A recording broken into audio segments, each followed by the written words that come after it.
Hello बच्चों, आप सभी का स्वागत है आपके अपने यूट्यूब चैनल कंबोसर पाई योग क्या सभी अच्छे होंगे और आप लोग की जो पॉलिटिकल की प्रिपरेशन है काफ़ी अच्छे से चल रही होगी। तो आज की वीडियो में देखने वाले हैं हम वेरी शॉर्ट क्वेश्चन आंसर्स, निश्चित उत्तर प्रश्न जो कि आपके एग्जाम में पूछे जाते हैं। इससे पहले अभी तक हम लोगों ने एक शॉर्ट क्वेश्चन आंसर्स की वीडियो देख ली और एक क्वेश्चन पेपर मैंने आपको प्रोवाइड करा दिया है। और उस पेपर में से कौन कौन से क्वेश्चन जो हैं आपके इस बार बोर्ड एग्जाम में एक्सपेक्टेड है, कौन कौन से आ सकते हैं, वो भी मैंने आप लोग को वहाँ पर टिक करा दिए थे। जिन बच्चों ने वो वीडियोस नहीं देखी है, लिंक आपको डिस्क्रिप्शन में मिल जाएगा, आप वहाँ से जाकर के देख सकते हैं। और जो इंग्लिश मीडियम वाले बच्चे हैं उनके भी कमेंट्स आ रहे कि सर इंग्लिश में भी बता दीजिए, तो इंग्लिश में भी पॉसिबल नहीं है। तो आप लोग के लिए पीडीएफ है, आप लोग पीडीएफ परचेज कर सकते हैं, जानेंगे वीडियो में। बट पहले हम क्वेश्चन देख लेते हैं वेरी शॉर्ट, जो कि आप लोग के लिए इस बार बोर्ड एग्जाम में इंपॉर्टेंट रहने वाले हैं। पहला क्वेश्चन आप देख पा रहे हैं, निम्नलिखित को काल क्रम अनुसार व्यवस्थित कीजिए। यहाँ पे काल क्रम अनुसार का मतलब क्या हुआ कि अकॉर्डिंग टू टाइम, यानी पहले कौन हुआ, फिर उसके बाद कौन, उसके बाद कौन, उसके बाद कौन, इस तरह से आपको इसको सेट करना है। तो यहाँ पे चार आपको दे रखे हैं, अफगान संकट कब आया, बर्लिन दीवार का गिरना कब हुआ, फिर सोवियत संघ का विघटन और रूसी क्रांति। तो यहाँ पे अगर हम इसको कालक्रम यानी टाइम के अकॉर्डिंग सेट करें, तो सबसे पहले हुई है आपकी रूस की क्रांति, ठीक है। फिर उसके बाद आया है अफगान संकट, उसके बाद बर्लिन की दीवार का गिरना हुआ है, फिर सोवियत संघ का विघटन। तो इस सीक्वेंस में आपने इसको याद करना है। चलेंगे नेक्स्ट क्वेश्चन पर, जो कि आपका एग्जाम के पॉइंट ऑफ व्यू से मोस्ट इंपोर्टेंट रहेगा। वो है, किस राज्य को सोवियत संघ का उत्तराधिकारी राज्य स्वीकार किया गया? स्वतंत्रता की घोषणा करने वाला प्रथम सोवियत गणराज्य कौन था? तो इसमें याद रखना है रूस आ जाएगा सिर्फ इसमें आप लोगों को। जैसे रूस को सोवियत संघ का उत्तराधिकारी राज्य स्वीकार किया गया। स्वतंत्रता की घोषणा करने वाला प्रथम सोवियत गणराज्य रूस था। अगला है, बर्लिन दीवार कब खड़ी की गई थी? ये खड़ी की गई थी और कब गिरी थी वो भी आपको पता होना चाहिए। 1961 में इसको खड़ा किया गया था। नेक्स्ट जो याद रखना है, पूर्व सोवियत संघ में कितने गणराज्य थे? मोस्ट इंपोर्टेंट बच्चों रहेगा, ये आपका शॉर्ट एंड लॉन्ग में भी पूछा जाएगा कि पूर्व सोवियत संघ की सीमाओं के अंतर्गत 15 संघीय गणतंत्र, 20 स्वायत्त शासी गणतंत्र तथा 18 स्वायत्त शासी क्षेत्र सम्मिलित थे। ये तीनों आप लोगों को याद होने चाहिए नंबर। नेक्स्ट है, मिखाइल गोर्बाचोव कौन थे? लॉन्ग में आपका क्वेश्चन बन सकता है ये। तो मिखाइल गोर्बाचोव सोवियत संघ के अंतिम राष्ट्रपति थे। उनका नाम रूसी इतिहास में सुधारों के लिए प्रसिद्ध था। इनको आपने देखना है। नेक्स्ट है जो यहाँ पर देखना है, रिक्त स्थान भरने के लिए आता है आप लोगों का। भारत ने आसियान के साथ अगस्त 2009 में स्वतंत्र व्यापार समझौते पर हस्ताक्षर किए। कब हस्ताक्षर किए? 2009 में। स्वतंत्र किस चीज पर? स्वतंत्र व्यापार समझौते पर। फिर इसमें आप लोग को याद रखना है, गा नंबर, चीन ने 1972 में अमेरिका के साथ दो तरफा संबंध शुरू करके अपना एकांतवास समाप्त किया।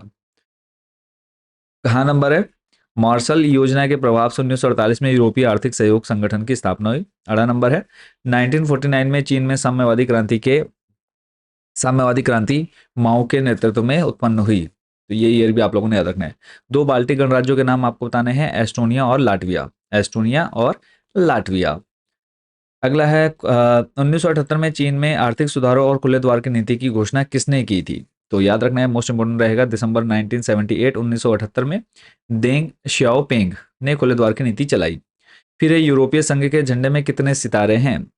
एमसीक्यू में मल्टीपल चॉइस क्वेश्चन आंसर में ये आपका 2 से 3 बार पूछा जा चुका है। तो याद रखना है, इसमें 12 सितारे हैं। अगला जो प्रश्न है, यूरोपीय संघ से आप क्या समझते हैं? तो यूरोपीय संघ यूरोप के देशों का एक महत्वपूर्ण क्षेत्रीय संगठन है। यूरोपीय संघ का आर्थिक, सैनिक, राजनीतिक तथा कूटनीतिक रूप में विश्व राजनीति में महत्वपूर्ण स्थान है। आसियान क्या है? तो आसियान क्या है? दक्षिण पूर्वी एशिया राष्ट्रों की एक संस्था है। ये 1967 1967 में देश कौन कौन से हैं? इंडोनेशिया, फिलीपींस, मलेशिया, थाईलैंड तथा सिंगापुर ने इसकी स्थापना की। उसके बाद इसमें और भी कई देश शामिल हुए हैं। नेक्स्ट जो आप लोगों ने देखना है इसमें, चीन विश्व व्यापार संगठन में कब शामिल हुआ? चीन विश्व व्यापार में 2001 में शामिल हुआ। आसियान का झंडा कैसा है? तो आसियान जो है, इसमें जो प्रतीक चिन्ह है वो धान की 10 बालियां दक्षिण पूर्व के 10 देशों की प्रतीक है। झंडे पर बना वृत्त आसियान की एकता का प्रतीक है। तो ये आपने याद रखना है। इसमें क्या है, धान की 10 बालियां हैं जो दक्षिण पूर्व के 10 देशों का प्रतीक है। फिर झंडे पर जो बना वृत्त है वो आसियान की एकता का प्रतीक है। नेक्स्ट लेंगे, अगला जो प्रश्न है यहाँ पर, दक्षिण एशिया मुक्त व्यापार क्षेत्र समझौता 1 जनवरी 2006 से प्रभावी हो गया। शार्क का मुख्यालय, इंपॉर्टेंट रहेगा, शार्क का मुख्यालय नेपाल में है, काठमांडू में। और नेपाल जो हमारा पड़ोसी देश है। अगला है, शार्क संगठन की स्थापना कब हुई? तो 8 दिसंबर 1985।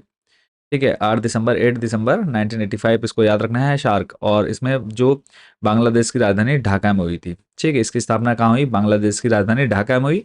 और जो उधर आ जाएगा हमारा, वहाँ पर क्या आ जाएगा, शार्क का जो मुख्यालय है वो कहाँ पर है? अभी नेपाल में है।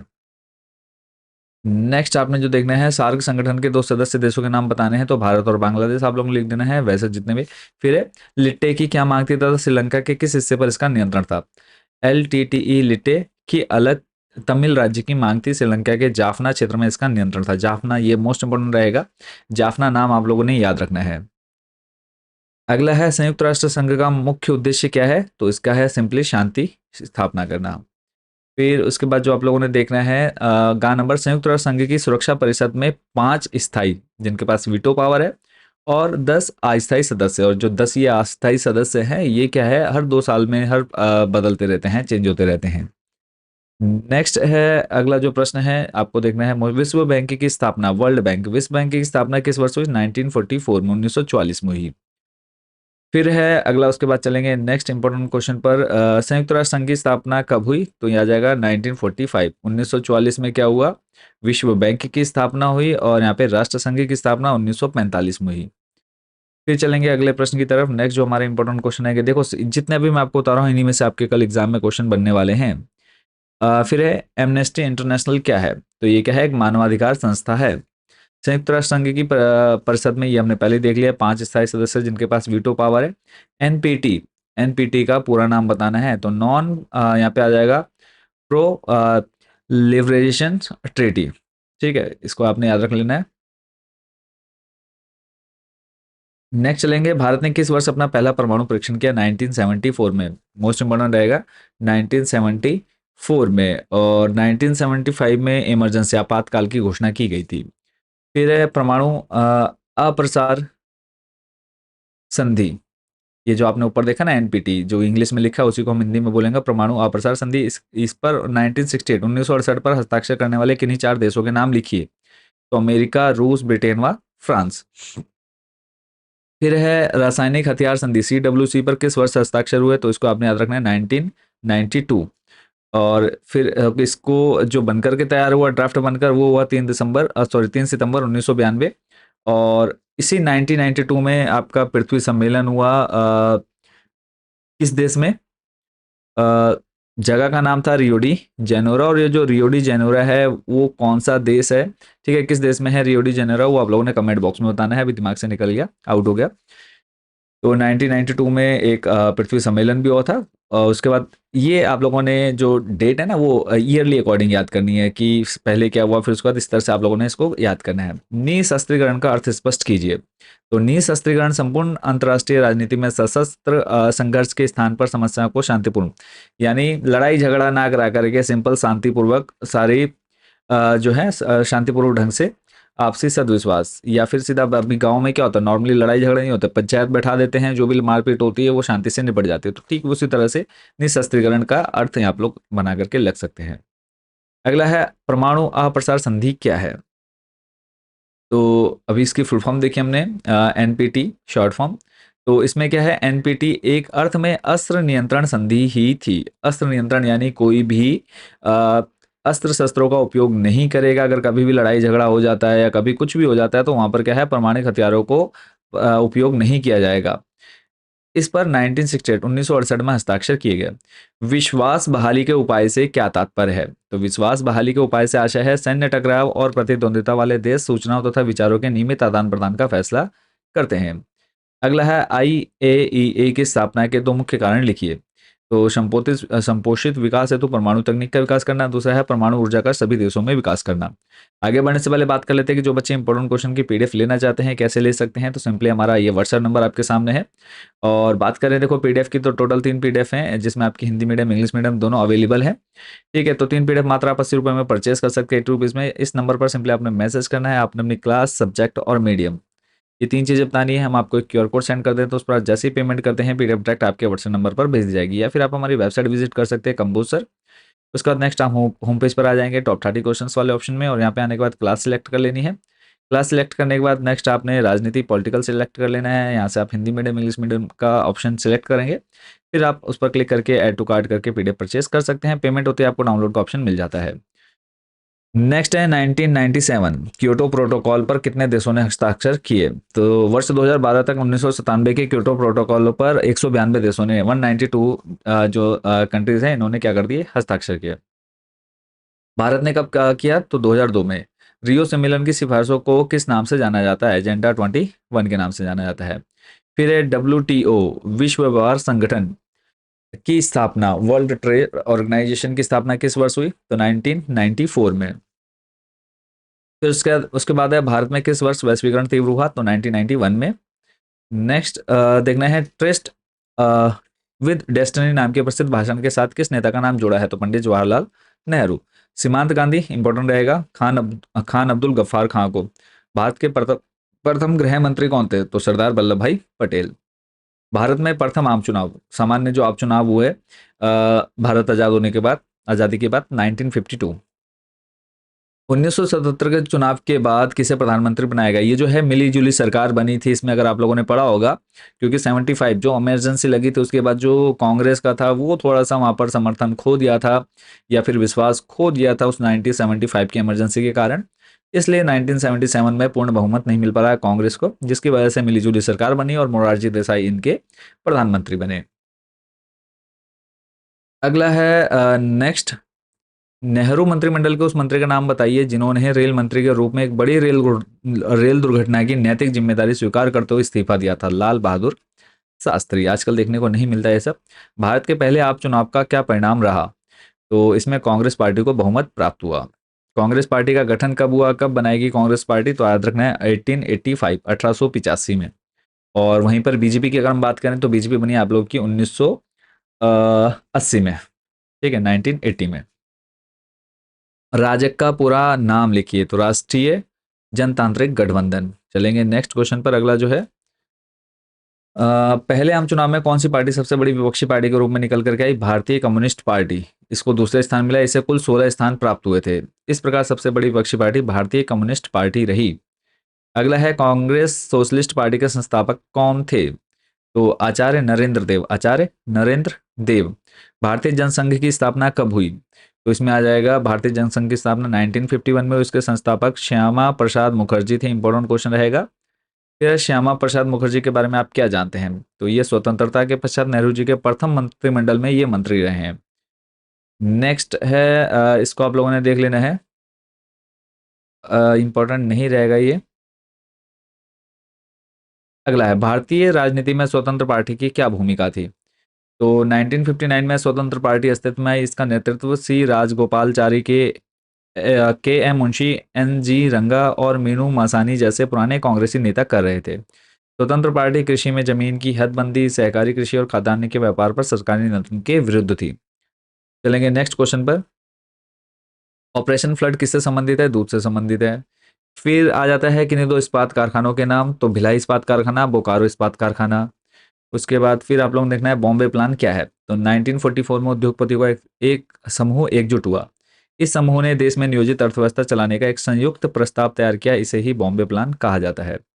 यानी जो इसमें बड़े बड़े व्यापारी थे वो क्या हो गया, उद्योगपति थे वो एकजुट हो गए। मतलब भारत ने किस वर्ष सोवियत संघ के साथ मैत्री संधि पर हस्ताक्षर किए, 1971, याद रखना है। 1971 में सोवियत संघ के साथ अ, हस्ताक्षर किए। फिर चलेंगे अगला जो प्रश्न है इंपॉर्टेंट रहेगा, पंचशील इसको छोड़ दो, कूटनिरपेक्षता इसको अभी फिलहाल रहने देंगे। भारत की सीमाएं किन पड़ोसी देशों को छूती है, तो याद कर लेना है पाकिस्तान, चीन, बांग्लादेश, म्यांमार, नेपाल और भूटान। ताशकंद समझौता, ये भी इंपॉर्टेंट रहेगा। ताशकंद समझौता क्या था, तो 1966 में हुआ, और इसमें क्या है लाल बहादुर शास्त्री और पाकिस्तान के राष्ट्रपति जनरल अयूब खां के मध्य हुआ था ताशकंद। शार के दस्तक से आपका क्या अभिप्राय है, तो शार के क्या है पहले 7 और अब कितने मिल गए हैं टोटल इसमें 8। ठीक है, तो ये एक आर्थिक सहयोग संघ जो है सार्क या दक्षिण कहलाता है। शार्की की स्थापना कब हुई, 1985 में हुई, और 1885 में कांग्रेस, ठीक है, और ढाका बांग्लादेश में हुई। फिर है इसके जो देश हैं वो आप लोगों ने याद कर लेना है। सिंधु जल संधि पर किन दो देशों ने हस्ताक्षर किए, तो इसमें आ जाएगा भारत और पाकिस्तान। नेक्स्ट है भारत और चीन के बीच 1954 में किस समझौते पर हस्ताक्षर हुए, पंचशील के सिद्धांत पर। चलेंगे अगले प्रश्न पर। किस आम चुनाव के द्वारा भारतीय परिदृश्य में गठबंधन की परिघटना सामने आई, 1967। गरीबी हटाओ का नारा इंदिरा गांधी ने दिया। भारत में चौथे आम चुनाव 1967 में। भारत के दूसरे प्रधानमंत्री लाल बहादुर शास्त्री। भारत की प्रथम महिला प्रधानमंत्री श्रीमती इंदिरा गांधी। फिर उसके बाद चलते हैं 1984 में कितनी कांग्रेस ने सीटें जीती? 404। दल बदल कानून 1985 में आया। तो ये कुछ हैं जो जो क्वेश्चन आप लोग को मेनली देखते हुए चलने हैं। फिर है 1975 में आपातकाल की घोषणा करने वाले भारतीय राष्ट्रपति का नाम बताइए। Fakhruddin Ali Ahmed. Indira is India, India is Indira का नारा किसने दिया? देवकत बरुआ 1971 में। फिर है गैर कांग्रेसी सरकार, मोरारजी देसाई 1977। शाह जांच आयोग के अध्यक्ष कौन थे?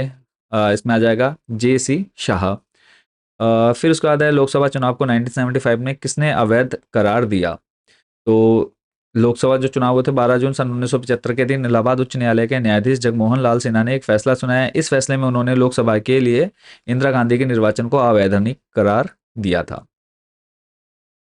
फिर है उसके बाद कौन सी पार्टी हारी, कौन सी जीती? तो आपको पता है कांग्रेस पार्टी हारी और जो जनता पार्टी थी उसको विजय प्राप्त हुई। आपातकाल के क्या कारण थे? तो एक तो 1975 में लागू की गई आपातकाल की घोषणा का एक मुख्य कारण 1971 में हुए पाकिस्तान के युद्ध को माना जाता है। इस युद्ध में भारत को बहुत अधिक धन व्यय करना पड़ा, इससे भारतीय अर्थव्यवस्था शिथिल हो गई थी। दूसरा है इसका जो कारण है इलाहाबाद उच्च न्यायालय द्वारा उनके निर्वाचन को अवैध घोषित करना था। श्रीमती इंदिरा गांधी की हत्या कब हुई? 1984, 31 अक्टूबर 1984। इसी समय क्या चलाया गया था? ऑपरेशन ब्लू स्टार चलाया गया था, अगर आपको पता हो, जिसके एक बड़ा रीजन माना जाता है इंदिरा गांधी की हत्या में। तो 1984 याद रखना है। 7 राज्यों वाले पूर्वोत्तर देशों क्षेत्र को एक अन्य नाम से भी जाना जाता है, वह क्या है? 7 बहनें। 1984 स्वर्ण मंदिर में की गई सैनिक कार्रवाई का कूट नाम क्या था? Operation blue star. फिर उसके बाद किस वर्ष सिक्किम भारतीय संघ में पूर्ण राज्य के रूप में शामिल हुआ? 1975। ठीक है, इससे पहले तक देखो भारत में सिक्किम पूरी तरह से शामिल नहीं था। 7 बहनों के नाम प्रसिद्ध किन्हीं 4 राज्यों के नाम लिखिए, तो इन सातों के साथ आप लोगों ने याद कर लेने हैं। अगला है पूर्वोत्तर के राज्यों की राजनीति में 3 मुद्दे हावी हैं, वे क्या हैं? तो स्वायत्तता की मांग, अलगाव के आंदोलन और बाहरी लोगों का विरोध। ठीक है, तो इनको आपने याद कर लेना, मोस्ट इंपोर्टेंट बच्चों ये क्वेश्चन रहेगा। अगला है राजीव गांधी और आसू के बीच 1985 में क्या समझौता हुआ? पहले तो आसू की full form all Assam students union के बीच 1985 में यह समझौता हुआ कि जो लोग बांग्लादेश युद्ध के दौरान अथवा उसके बाद के वर्षों में असम आए हैं उनकी पहचान की जाएगी और उन्हें वापस भेजा जाएगा। मंडल कमीशन का दूसरा नाम जो है पिछड़ा वर्ग आयोग। मंडल सिमार्स के मुख्य मुद्दे क्या थे? तो आरक्षण था। मंडल आयोग का अध्यक्ष, ये जरूर याद रखना, मंडल आयोग के अध्यक्ष कौन थे? बिंदेश्वरी प्रसाद। ठीक है। और उसके बाद है बहुजन समाज पार्टी के संस्थापक माननीय कांशी राम जी। राजग राष्ट्रीय जनतांत्रिक गठबंधन, सापरंग हो जाएगा संयुक्त प्रगतिशील गठबंधन। फिर है बीपी मंडल कौन थे? मंडल कमीशन की मुख्य सिफारिश क्या थी? तो बीपी मंडल मंडल आयोग के अध्यक्ष थे। मंडल कमीशन की मुख्य सिफारिश थी कि केंद्र सरकार की नौकरियों में अन्य पिछड़ा वर्गों को आरक्षण दिया जाए। तो ये आप लोगों ने वेरी शॉर्ट क्वेश्चन आंसर्स अगर आप इतने प्रिपेयर कर लेते हैं, आप लोग के multiple choice question answers cover हो जाएंगे। शॉर्ट क्वेश्चन और लॉन्ग आप लोग इजीली बना करके यहाँ पर लिख सकते हैं। तो इन क्वेश्चंस को आप लोगों ने अच्छे से प्रिपेयर कर लेना है। बाकी सभी को all the best. Next video में हम देखेंगे long question answers political science के। फिर उसके बाद एक लास्ट वीडियो बचेगी आपकी MCQ multiple choice question answers की। तो मिलेंगे नेक्स्ट वीडियो में। थैंक यू सो मच इस वीडियो को देखने के लिए और ऑल द बेस्ट आपके एग्जाम के लिए।